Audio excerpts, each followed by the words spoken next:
Joining us now, Chris Metz, CEO of Vista Outdoor. Chris, it's great to have you back on.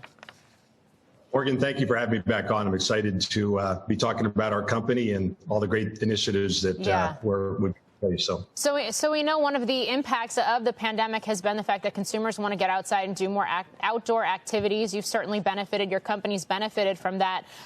With a little more, I guess, early clarity into 2021, how do you expect that momentum, that growth you saw last year to continue as we do start to see more vaccines roll out and perhaps a return to normal post-pandemic? Morgan, it's a great question, and what we've seen over the last 90 days is actually a strengthening in demand, which is really exciting as we look at the sustainability of some of the outdoor activities. And so we are participating in so many different categories in the outdoor space, and every one of them is showing increased demand, and we frankly expect this to continue as people are enjoying the activities.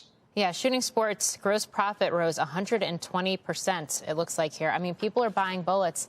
How do you explain or describe that phenomenon? I mean, certainly we have seen firearm sales and licenses continue to grow. Is that something that continues? Yeah, Morgan, the exciting thing about it is people purchasing ammunition. It's a bipartisan purchase. We welcomed 8 million new shooters and users into the sport. So hunting licenses up 12%. So we've got over 1 million new users, a lot of new millennials, younger people that are embracing field to table. And it's just really super exciting to see as we welcome the next generation of folks into our sports. Yeah, we've also had reports that there are ammunition shortages. There's issues with supply chain, getting some of those raw materials that go into ammunition as well. Is that something that's been affecting you? Is it something that can actually clear up this year?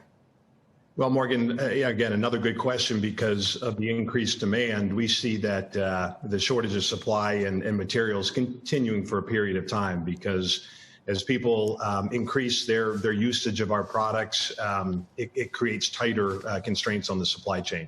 Yeah, you've been acquisitive, right? There was the Remington ammunition division. You just made another purchase recently as well that I believe you just closed on. How are you thinking about growing that portfolio? Are there areas, given the fact that you are in so many different parts of the outdoor activity sphere, are there areas that you're not involved in right now that you are eyeing? Yeah, so Morgan, we, as you rightly pointed out, we just closed on our second acquisition inside of 90 days. And both of them were in the ammunition space, great brands and very opportunistic for us. So really expanding our ability to support and supply the industry. But as we look forward, we look at the outdoor space. I mean, in outdoor cooking, in biking, there's a lot of opportunities. Golf, where we've grown. So some of these categories we've grown dramatically, and our brands and our platforms have permission to extend into near adjacencies, as well as some of the organic opportunities we have within the company and new products. So given all of this, what is your take on the health of the consumer right now? We view the consumer is healthy. Now, we certainly understand there's challenges, and a stimulus, to the extent that it comes, I think will be very helpful to consumers. And as much as we all hope the vaccine will be rolled out even faster, there's constraints within both the U.S. and particularly outside the U.S.